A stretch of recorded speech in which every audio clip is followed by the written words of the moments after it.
Good morning मित्रों, मैं रविकांत सिन्हा अपने यूट्यूब ब्लॉग श्रेयांश सिन्हा से आप लोग का स्वागत करता हूं।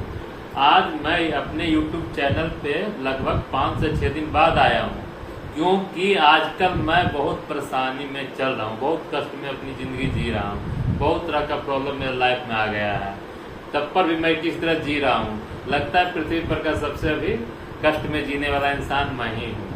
बोलूँ को मेरे शरीर में बहुत सारे कष्ट हैं, लेकिन दिखाने के लिए कुछ भी नहीं है। मैं किसी को क्या दिखाऊं। तो चलिए, ये सब तो लाइफ में होते रहता है, ये सब होना भी जरूरी है। किसी का लाइफ एक समान चलता नहीं है। नदी कभी सूख जाती है, कभी नदी में पानी आ जाता है, कभी नदी में बाढ़ आ जाता है, फिर थोड़ा सा पानी होता है, इसलिए होते रहता है। इस सब को इग्नोर करिए। तो आज भी मैं एक बहुत महत्वपूर्ण ही जानकारी अपने चैनल पर लाया हूँ। ये है एक टॉपिक प्रेगनेंसी। इसकी भी जानकारी अत्यंत आवश्यक है। कृपया इस वीडियो को पूरा सुने और पूरी जानकारी लें, और ये बहुत यूजफुल है। लगभग 51,000 औरतें माँ बनती है, तो उसमें एक या दो एक्टोपिक प्रेगनेंसी हो जाती है। एक्टोपिक का मतलब कि अपने जगह से अलग। तो प्रेगनेंसी जनरली यूटेराइन कैविटी के अंदर यूट्रस में रहता है, लेकिन कभी कभार प्रेगनेंसी यूटेराइन कैविटी के आउटसाइड या तो फैलोपियन ट्यूब में और या एडनेक्सल रीजन में हो जाता है, तो उसको एक्टोपिक प्रेगनेंसी बोलते हैं। तो एक्टोपिक प्रेगनेंसी लीथल होता है, हार्मफुल होता है। तो सबसे पहले एक्टोपिक प्रेगनेंसी का लक्षण क्या है? तो लक्षण है कि कोई फीमेल है तो उनका पीरियड ओवर ड्यू हुआ, मतलब 1 से 2 दिन चढ़ा, उसके बाद थोड़ा सा स्पॉटिंग हुआ, मतलब बूंद में ब्लड दिखा या बूंद ब्लीडिंग हुआ, बहुत थोड़ा सा हुआ। तो फीमेल को लगता है कि ये तो मेरा पीरियड हो गया, लेकिन वैसे कंडीशन पीरियड का होता नहीं है।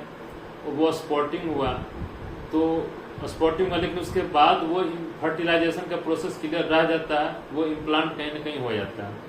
और जो नॉर्मल प्रेगनेंसी, जो हेल्दी प्रेगनेंसी है, उसमें कंप्लीट एमिनोरिया हो जाता है। मतलब 99 महिलाएं में 99% में कंप्लीट ब्लीडिंग नहीं होता है, 1% में ब्लीडिंग होता है, तो वो थोड़ा सा कुछ प्रॉब्लम की वजह से हो सकता है। लेकिन एक टॉपिक में 99% को स्पॉटिंग होता है, 1% को स्पॉटिंग नहीं होता। तो स्पॉटिंग मेन लक्षण है। उसके बाद पेशेंट स्पॉटिंग के बाद कुछ दिन बाद बोले कि मेरे पेट के दाहिने से में चाहे बाएं साइड में दर्द हो रहा है, तो डॉक्टर ही जाएगी। तो डॉक्टर सबसे पहले उसको हिस्ट्री लेके कि ऐसा ऐसा लक्षण है, पहले प्रेगनेंसी टेस्ट लिखेंगे। उसमें पॉजिटिव आ गया तो फिर डॉक्टर साहब अल्ट्रासाउंड लिखेंगे। उसमें अगर नहीं स्पष्ट हो पा रहा है कि यूट्रस में है, कि इंडोमेट्रियम कैविटी में है, कि ट्यूब में है, तो उसके बीटा एसिड एस्टिमेशन लिखेंगे।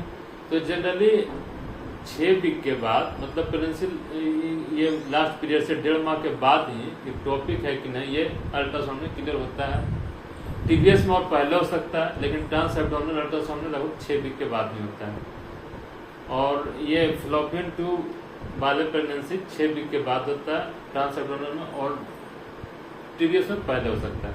तो होता क्या है कि ओवरी से जो ओवा चलता है, वो ओवा और मेल का जो स्पर्म, वो जनरली फर्टिलाइज होता है फैलोपियन ट्यूब में, और वहाँ से फैलोपियन ट्यूब में फर्टिलाइज होने के बाद वो सीधे इंडोमेट्रियल कैविटी और ट्रंकेट में आके इम्प्लांट होता है। तो अगर ट्यूब फैलोपियन ट्यूब किसी कारण से गड़बड़ है, उसमें किसी तरह का इन्फेक्शन है, तो वो फर्टिलाइज हो जाने के बाद वो वापस आ ही नहीं पाता है इंडोमेट्रियल कैविटी में, फलस्वरूप वो वही इम्प्लांट हो जाता है। तो भगवान का दिया नेचर है कि इंडोमेट्रियल कैविटी या यूटेराइन कैविटी का ग्रोथ, बच्चे को जिस तरह डेवलपमेंट होता है उस तरह से ग्रोथ बढ़ता है, लेकिन ट्यूब का नहीं ग्रोथ होता है। फलस्वरूप ट्यूब बहुत पतली होती है, ट्यूब ब्लास्ट कर देता है, ट्यूब फट जाता है। तो ट्यूब फटने के कारण पेट में खून बढ़ जाता है, हिमोपेरिटोनियम हो जाता है, पेशेंट शॉक में चला जाता है, ब्लड पूरे शरीर का लॉस हो जाता है। तो हाँ, अगर ये एक्टोपिक प्रेगनेंसी आप पहले 4 से 5 वीक में आप डायग्नोज कर लेते हैं, फीटल पोल आने के पहले तक, कि फैलोपियन ट्यूब के आसपास है, तो बड़े से शहर में कहीं कहीं हम सुनते हैं कि कुछ इंजेक्शन लगा के उसको जो सेल जो डेवलप हो रहा उस सेल को मार देता है। बड़े बड़े शहर में ऐसा होता है, छोटे शहर में ये पॉसिबल है। छोटे शहर में सर्जरी प्लान किया जाता है, ये और ट्यूब के अंदर हो, चाहे फीटल पोल उसमें आए चाहे ना आए, बेस्ट आइडियल चॉइस सर्जरी ही बोला जाता है।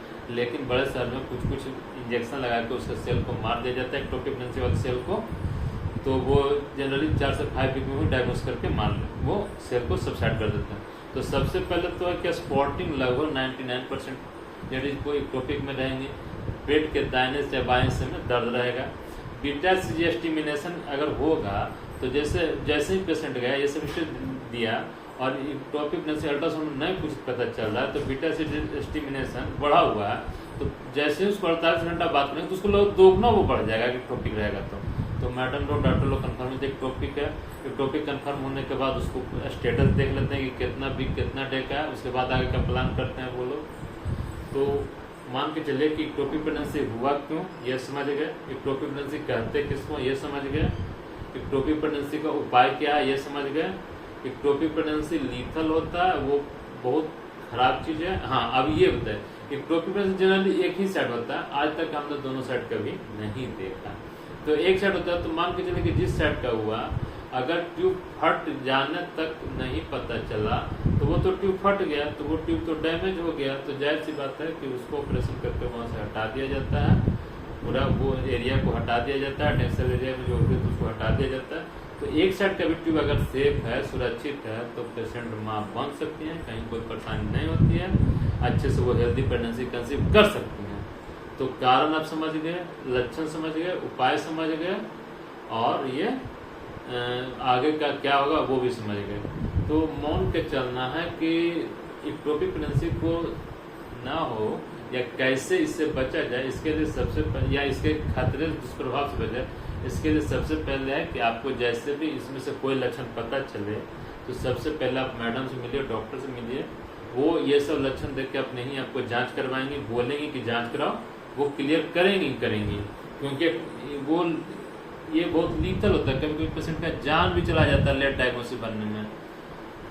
तो आशा करते हैं कि हमने इस वीडियो में टॉपिक के बारे में लगभग पूरी जानकारी दें। किसी के मन में कोई सवाल हो तो कृपया मेरे कमेंट से समझा के पूछें, मैं उनको भरपूर कोशिश करके महत्वपूर्ण सवाल का जवाब दूं।